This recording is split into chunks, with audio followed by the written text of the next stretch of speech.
Katie Farner, Director for the Sunshine State Superstars, and you're watching my Week in My Shoes series. In this series, I take you through a week's worth of the things I do to work my business in hopes that you can get ideas for the little things that you can do consistently that will grow your business.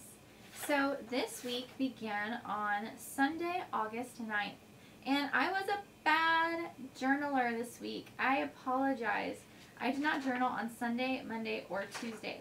Now, I will tell you, just because I didn't journal does not mean that I did not work my business, because I work my business every day, never fail. Some days my to-do list is long, some days my to-do list is a few things. So that may vary, but there's always something I do for my business every single day. I mean, gosh, even when I went to the beach, I still was, I went to the beach last week. Oh, that's why I didn't journal, because I was at the beach. Silly me. That's why I didn't journal. I went to the beach. That's right. My husband and I left Sunday morning, and then we came back Wednesday night. That's why I didn't journal. Anyway, so even when I was at the beach, so here's what I did while I was at the beach. Each morning I woke up, I pulled out my laptop, I checked my email, I sent any important emails, and I just did a little bit of check-in with my team members, just some of my front line. I did some check-in texting with them. And one of my team members I had a call with because there was something going on that was really urgent that she needed to talk about. So that's why I didn't journal. So Wednesday, I was returning from the beach Wednesday, late in the afternoon. So I did some work Wednesday. I did some journaling Wednesday, August 12th. I entered contact information and orders from the vendor event that I did on Saturday. I emailed the Altamont event. Oh yeah. I have an event in Altamont that is one of the events I booked when I made the video earlier, a couple weeks ago. I booked 5 events this fall. This is one of the events that I booked, and I was just emailing back and forth with him.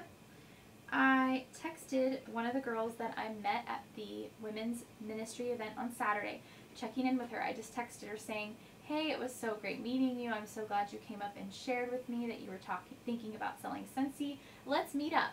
And I set up the time for us to meet up that day.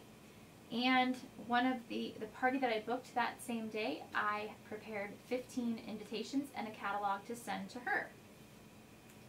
So Thursday, August 13th, I contacted the city of Claremont, in which I sort of live. I'm in kind of like a suburb of it.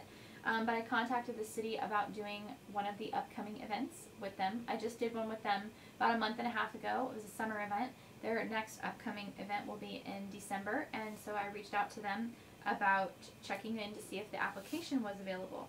That's why you want to make notes in your planner. If you call about an event and they tell you, oh, okay, we don't start accepting applications until September, or we don't start accepting applications till March, make sure you note that in your journal so you don't forget and let it fall through the cracks. Oh yes, I made the 2-inch by 4-inch labels for my catalogs and made a video. So another director posted somewhere on Facebook, and I saw it, that she had made these large labels for the face of her catalogs, and I really liked it. Since the front of our catalog, well, one of the fronts of our catalog is so simple, it worked out well to have a nice large label on there. So I created the labels and printed them. I have a laser printer at the office, so that really helped to make them look nice and clear and crisp. But I created those labels, and then I made a video to share with all of you how I made those labels and showing you the end result. So if you haven't seen that video, check out that video. It is a recent upload, and so you can see what they look like there. So at 2 o'clock, I had a call to take an order for diffusers. Someone who lives in Texas who buys warmers and wax from me, but has been desperately wanting Scentsy to come out with a diffuser. She literally told me that she refused to buy any other diffuser and oils because she really enjoys her warmers and wax, and she wanted to hold out and wait to see if Scentsy would come out with the diffusers. No lie. I loved it. It made my heart sing. I loved that loyalty. That was so sweet. So she bought a diffuser and 3 essential oils from me, and she lives in Texas. So people will be loyal to you if you treat them well, no matter how far away they live and how many consultants live near them. So then at 4:30, I met up with a customer to have her smell bars that I had in my inventory so she could purchase some. At 6:15, I met a basket party host to give her a mini tester set. And then at 6:30, I met with a newer recruit, someone who joined more recently, to collect the mini tester set that I had loaned her to help her with earning her Shooting Star Award before she joined. Friday, August 14th, I did my annual awards check-in.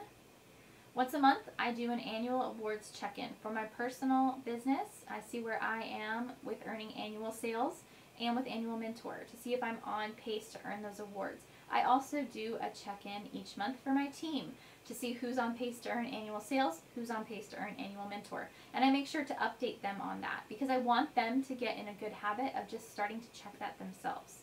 So when I do it, it shows them, you know, it's something that you need to consistently do. So I did my check-ins on that.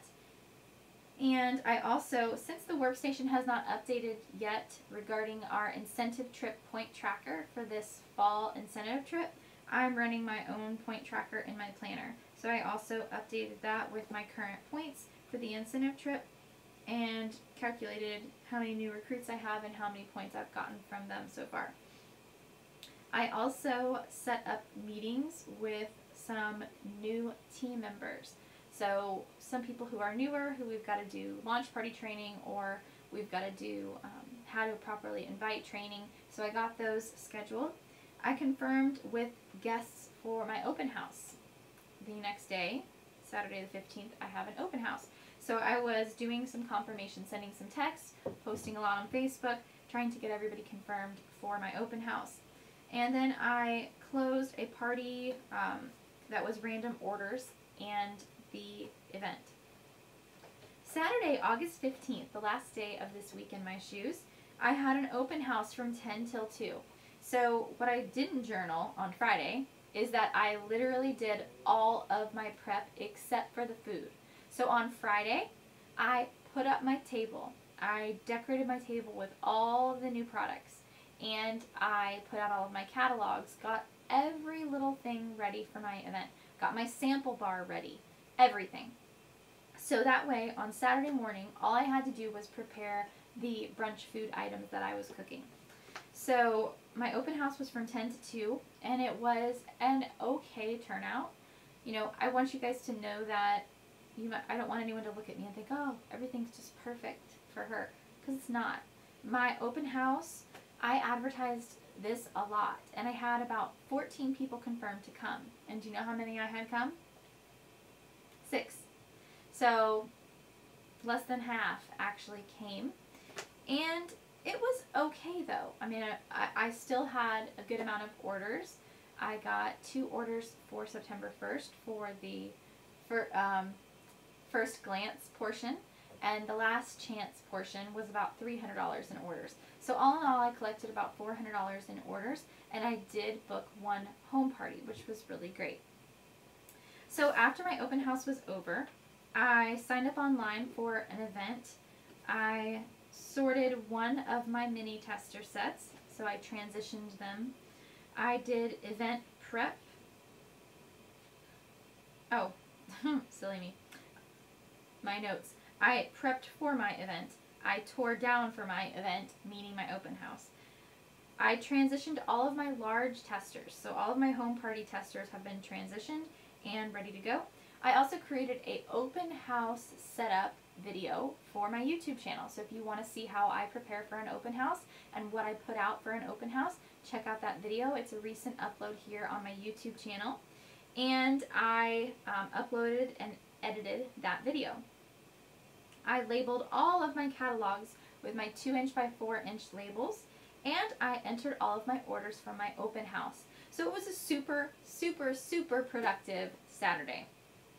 That was the last day of that week in my shoes.